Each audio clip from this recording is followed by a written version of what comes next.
Choosing Life by ginnyrules27, Chapter 58. Chad? Chad popped his head up as he heard his name. As they grew closer and closer to Ginny's due date, he had been jumpier than a long-tailed cat in a room full of rocking chairs. Understandably so, since this was likely to be Ginny's only pregnancy. But it had gotten to a point where Akio once told him he needed to calm down. Chad wasn't entirely sure Akio was the best person to tell someone they needed to relax, considering he watched Elle like a hawk during both of her pregnancies. But that was beside the point. "Yeah, Gin?" Chad asked as Ginny made her way into the kitchen. "I think it might be time to make our way to the hospital," Ginny told him. Chad froze as he turned to look to his wife. "Why? What's wrong? Is everything okay?" "Everything's fine. My water broke while I was in the shower. Contractions are about 15 minutes apart, so we should be able to make it to the hospital in enough time to spare," Ginny said as she held her bag.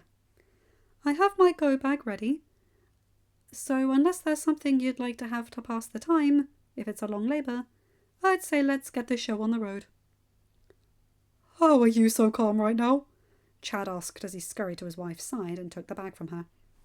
"I'm a VK, Chad. Do you know how many times we had it drilled into our heads that showing any emotion was a weakness?" Jenny asked before grunting slightly at a contraction. "I will say this.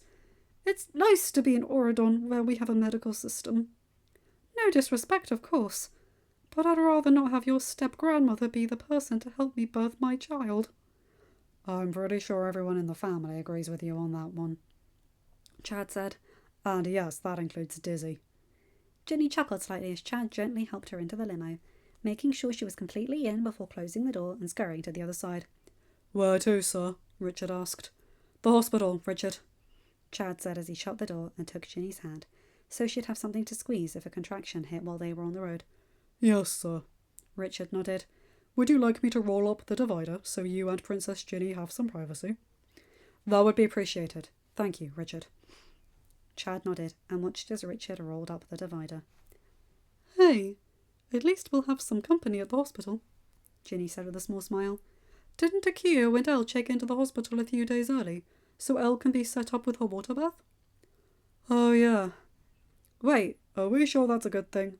Having Akio in his worried state as company?" Chad asked, hiding a wince as Ginny gripped his hand. "I'm sure he'll be fine. It's their second kid," Ginny said. "Though, if no one's watching Emily, I could see Akio being worried there. Labour would be difficult for a young kid to watch. Not that I would know, being the younger child. Were you in the room when your mother gave birth?" "Not a chance." Chad shook his head. "I was 2 and 4, respectively. There was no way my parents would let me be in the room when Mum was giving birth. I'm pretty sure Mum would have killed Dad if he brought me into the room when she was giving birth. Especially when she was giving birth to Kat and Lucy." Ginny chuckled slightly, and then groaned as another contraction hit. "Richard, I don't mean to be rude, but I think we might need to go faster," he called. "In fact, if you can get us to the hospital in the next 15 minutes, I'll double your salary. Your father pays me, Your Highness. Consider it a bonus, then." "I'll get you there as fast as I can, while obeying the speed limit, Your Highness. The last thing we'd want is an accident. Not when there's precious cargo wanting to grid the world." Chad sighed and nodded. "Thank you, Richard." Ginny couldn't help the slight whimper that escaped her lips.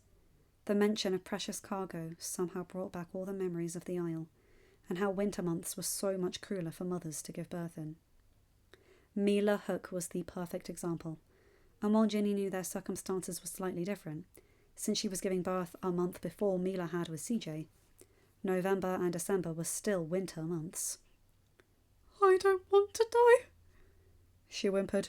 "You're not going to die," Chad promised, gently kissing the top of her head.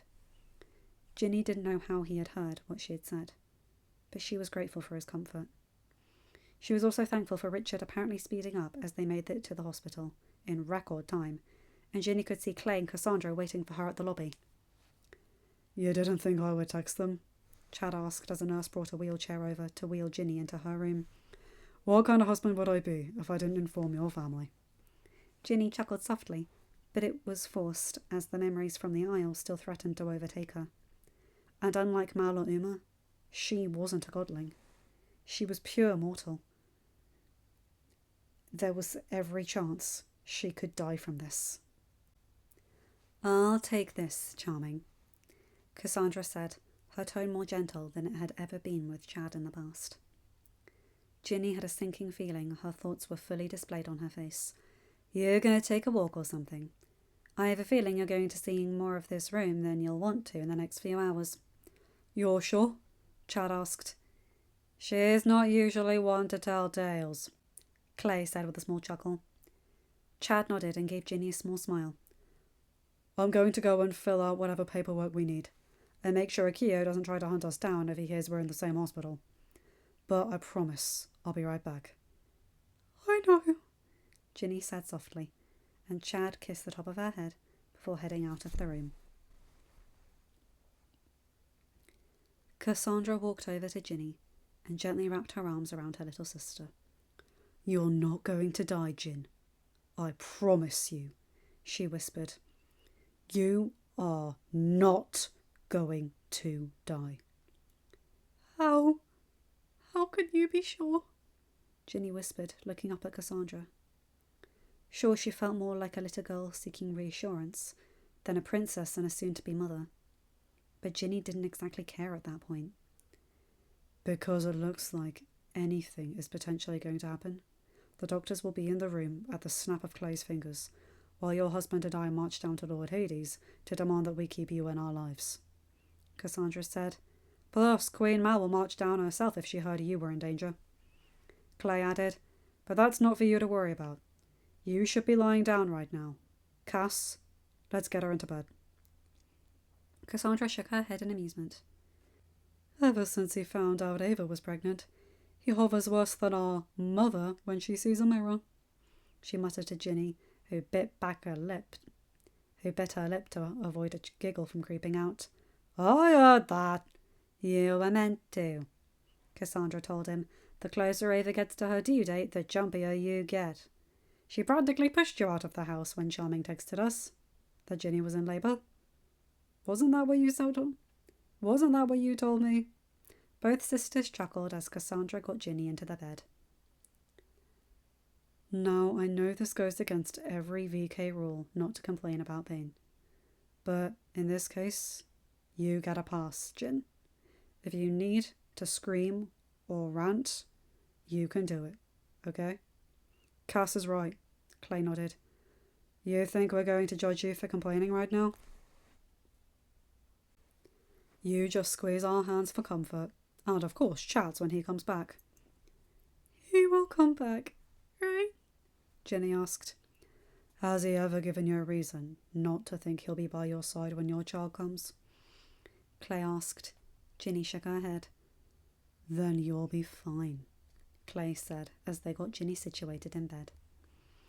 Meanwhile, Chad made his way through the halls, having completed the paperwork, and was currently trying to find his way back to Ginny.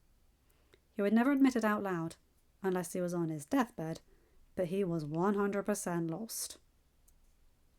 "Okay, here's the plan. The next worker you see, ask them for help," he thought as he looked around. Otherwise you're going to end up risking missing the birth of your child, and I'm pretty sure Kat and Lucy would tease me endlessly if that happened." "Chad!" Chad looked around and couldn't help the small smile on his lips as he saw Akio waving at him from a doorway out of one of the rooms Chad had gone by. "I thought I saw you." Akio grinned as Chad went over to him. "Everything okay?" Chad asked. Yes, he had known Akio was in the hospital, but truthfully, he didn't really understand why they needed it.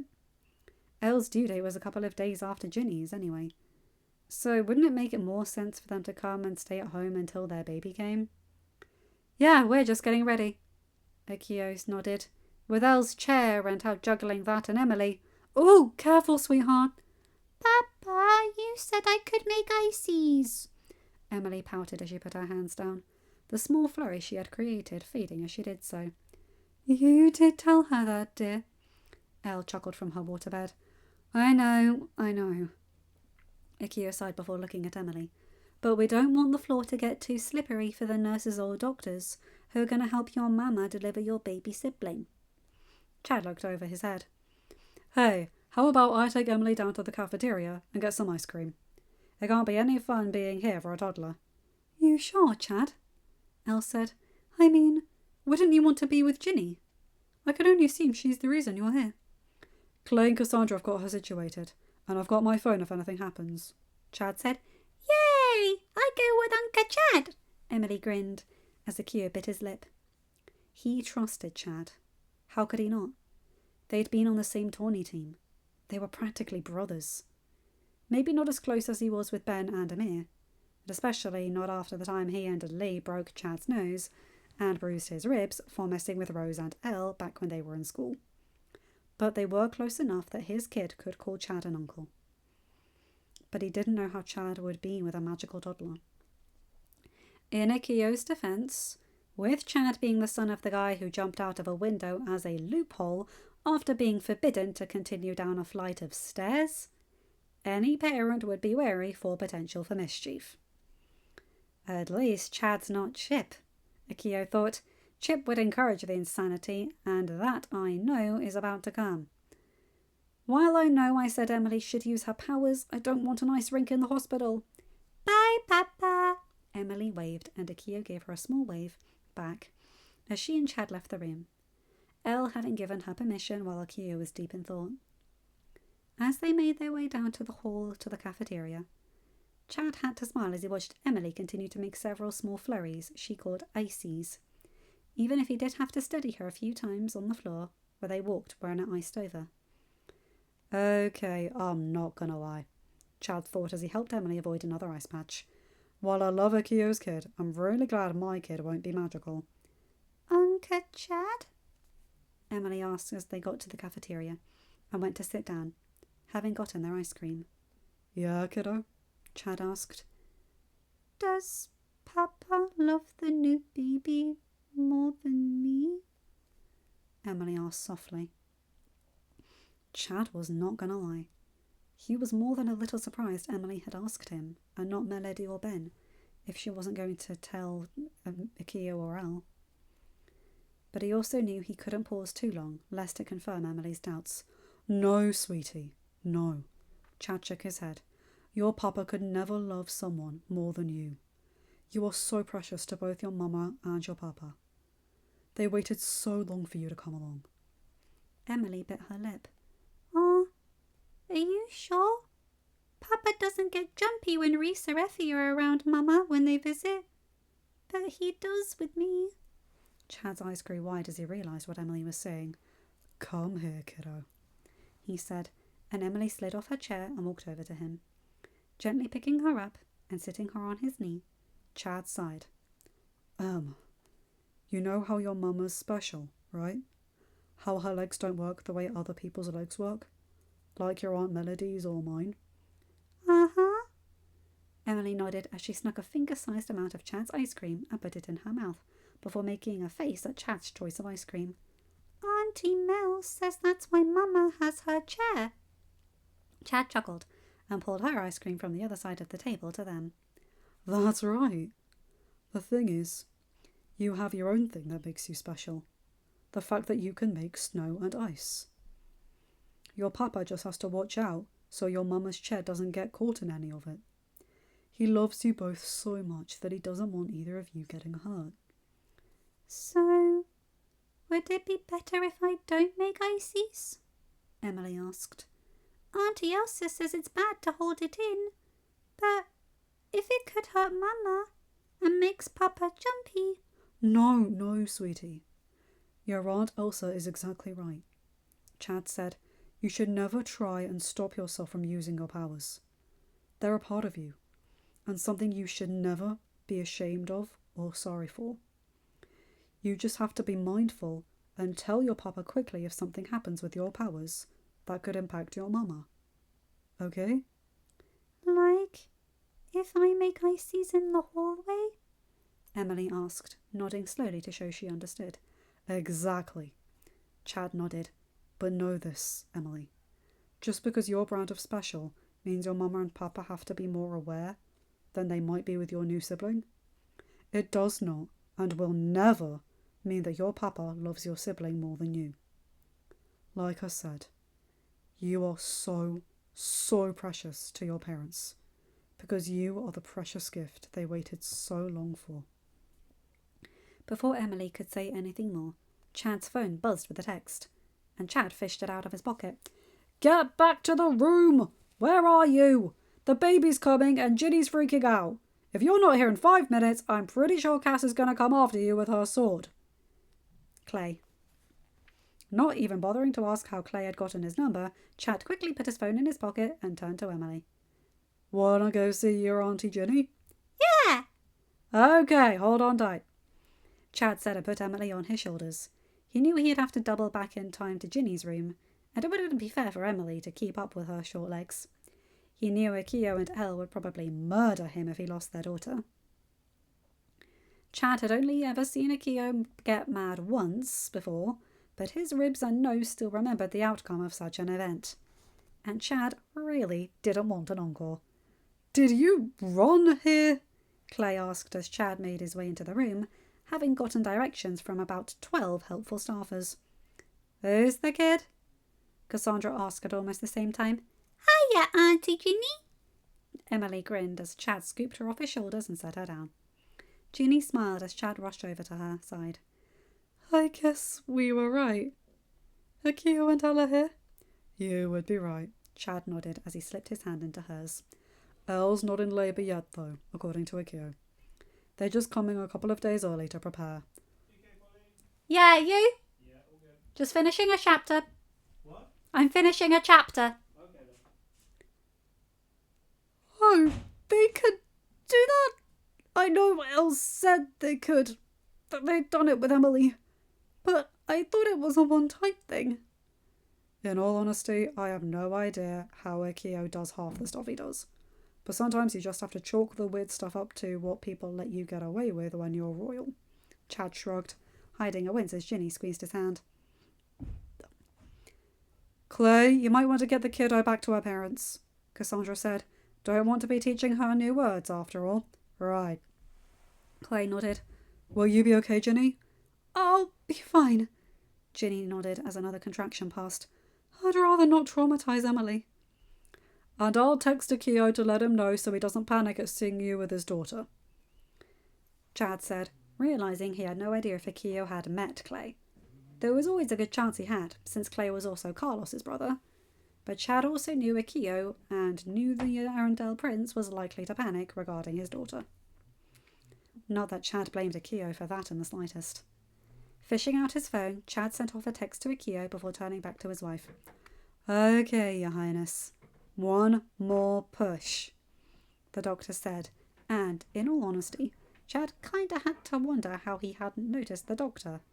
But, then again, he had been more focused on his wife. There we go. And welcome to the world, little one. You have a healthy baby boy, Your Highnesses. Oh, congrats, Ginny, Cassandra said as the doctor looked over at Chad. Do you want to do the honours, Your Highness? The doctor asked, holding a pair of scissors out to Chad. Chad smiled and took the scissors, gently cutting the cord that had connected his son to his wife for the past 9 months. Welcome to the world, Christopher, he whispered. Is he okay? Ginny asked. The doctor opened his mouth, but then paused as he seemed to notice something on the monitor. Your Highness, I'm sorry, but you need to prepare for labour again. It seems like you're having twins. I'm having what? Ginny exclaimed as another contraction hit. Twins, one of the nurse said.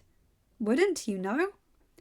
Oh yes, because these are the faces of people who are prepared to have twins today, Chad said, a bit of panic slipping out into his voice as he realised that the nursery was only done up for one kid. He'd have to find time to order and set up a new crib, changing table, toys. Thankfully, Bruno could occupy the babies while he did that, and Ginny could spend time recovering. Chad was just going to pretend that he hadn't left his dog in the castle, or that it had taken him this long to realise he had done so. He really hoped this wasn't a harbinger regarding his parenting. But how? I've gone to all my appointments. But they never indicated twins, Ginny said, pulling Chad back into the moment at hand. Hidden twins are rare, but they do happen, the doctor said, indicating to one of the nurses to take Christopher. You really should relax. Please, Your Highness. I'll relax once I know my son is okay and my other child is safely born. Ginny insisted. Chad, is he okay? Is he breathing? Chad smiled as he brought their newborn son over to her, having taken him out of the nurse's arms without any hesitation. See for yourself, Sherry. He's perfect, Ginny said softly as she looked at her son for the first time. Hello, Christopher. Hello, my darling. Mama will hold you in a second. She just has to bring your sibling along. A sibling we never thought a name for. Chad! Gin, we have plenty of time to choose when it comes to a name, Chad said, handing his son back to the nurse and quickly grabbing Ginny's hand. Just not after my mother, please, Chad. Gin, does Gothel even have a first name? I'm not naming my daughter Mother if I have a daughter. Ginny chuckled softly, and Chad smiled as he heard that. Shouldn't he be in here? Cassandra asked, looking at her nephew. We didn't allow Akio's kid to be here, and she's older than the baby. I can take him to the nursery if you'd like, the nurse offered. I'm going with you, Cassandra said. No way is this going to be a Rapunzel situation. If anything happens to my nephew, I will raise Tartarus to get him back for Ginny, she thought. Of course, the nurse nodded. It's hospital policy to have anyone transporting a baby be accompanied. We all know the story of Queen Rapunzel being snatched from her parents, and we never want a new mum or dad to go through that pain. Ginny nodded. Cassandra nodded and squeezed Ginny's shoulder before walking out of the room with the nurse. Ginny smiled as she watched her older sister leave. We had the same mother, Cass. We both lived on the same aisle. Believe me, the thought went through my head as well, she thought. Looks as if your little prince or princess is going to make their entrance, the doctor said after about 5 minutes. One more push, Your Highness. I'm so grateful I'm not doing this the aisle style, Ginny said, trying to avoid gritting her teeth. Even with the pain medication, the contractions still hurt. The pain relief certainly helps. God! I don't know how the bimbets who delivered twins did it without the help of pain medicine. That's it, I can see the head, the doctor exclaimed. You're doing great, Gin. Chad said, rubbing her back. You got this. Ginny panted, looking at Chad. I'm tired. I know, Sherry. But just one more push, and then it's done. Then you can rest. Chad said gently. Come on. Just one more push, and then you can hold our sons or son or daughter, and I'll pamper you hand and foot. Chad, you already did that when I was pregnant. Ginny chuckled. So the only thing new will be holding our kids, Chad said, and gently kissed the top of her head. Ginny nodded softly. She might have been tired, but she had gone through the pregnancy determined to be a better mother than Gothel ever was to her. And that started at birth. Leaning forward, Ginny pushed with all her might. Here she is! Congratulations, Your Highness! You have a healthy baby girl, the doctor said as their daughter's cries filled the room. Clay rushed into the doorway. Did I miss it? You came just in time, Ginny said, as Chad cut their daughter's cord. Come meet your niece. Clay smiled, before pausing. I thought you were only having one kid. Cass texted so she'd be in the nursery with your son, so... We all thought there'd be one kid. Our kids had other ideas. Chad chuckled as the doctor gently placed the baby in Ginny's arms. I'll go let Cassandra know she can bring Christopher back in. Wait, Ginny said. I don't want to make a decision on the name without you. She's so perfect. I want her name to be as perfect as she is. And I think I know the name. How do you feel about Gabriella? Chad smiled as he heard the name. I think it's a wonderful name. I just thought... I didn't want to take the letter, but it ends on your mother's name. And she's been so kind to me, welcoming me into the family. It's perfect, Jen, Chad told her. Connection or to my mum's name or not. I love it. Any thoughts on her middle name? Any thoughts on her middle name? Clay asked. What about Claire? Chad offered. I figured the Fitzherbert brood will lay claim to Cassandra as a middle name at some point. And this way, Ginny's able to name the kids after both of the positive male influences in her life. Wait, Chad, when I asked about the middle names, I wasn't hinting you should use my name, Clay said as Cassandra walked back with Christopher. Chad assumed another nurse had gone to get them, but at this point in his marriage to Ginny, Chad had really stopped trying to figure out his sister-in-law. She scared him too much. I love it, Ginny said with a small smile as she shifted Gabriella to make room to hold Christopher. Christopher Eugene Charming and Gabriella Claire Charming. She looked over at Chad, who was staring at all three of them with a fond smile on his face. You know your sisters are going to kill you for not letting them know about the fact that I was in labour, right? Ginny asked. Alex is engaged to the son of the god of the dead. I'm pretty sure I'm safe. Chad chuckled. Besides, Kitty and Lucy know how hectic this can be. Just be prepared for Mum and Dad to buy the kiddos a horse each, like they did with Kitty's son and daughter, and Lucy's son. The stable's ready as we speak, Ginny said with a small smile. She loved her in-laws, and couldn't wait for Chad's family to meet Christopher and Gabriella. Though, she wasn't going to lie. She loved this moment with just her, Chad, and their newborn children. Oh, and Clay and Cassandra, of course. I know what you're thinking, by the way. Clay chuckled as he saw the look beginning to form on his little sister's face. Carlos is not going to think you're playing favourites. He's a father 2 times over. He knows how hectic it can be when your little one wants to join the world. Chad chuckled as his phone buzzed. Akio and Dale give their congratulations, he said. I'm sure we'll be seeing them again soon. Of that I have no doubt, Ginny said with a small smile. She looked forward to seeing them, but for right now, she was content with it just being the 6 of them in the room. She knew there would be plenty of time for visits, but she had a feeling this peaceful moment would be few and far in between. But no matter what was going to come to her way, be it chaos or peace, Ginny was looking forward to all of it. End of chapter. Hi guys, Ginny, that was beautiful. And not to mention, having them wait so long to have a child, only to have beautiful, healthy twins. That's gorgeous. And ever since I watched High School Musical, I've always loved the name Gabriella. And Christopher as a nod to Kit is beautiful. Anyway, you guys know the drill. Like, comment and subscribe and hit that bell to get notified whenever I upload a new video. Have a good day, night, or whatever time zone you're in. Bye my guys, gals and albino pals. I'll see you in another video. Take care.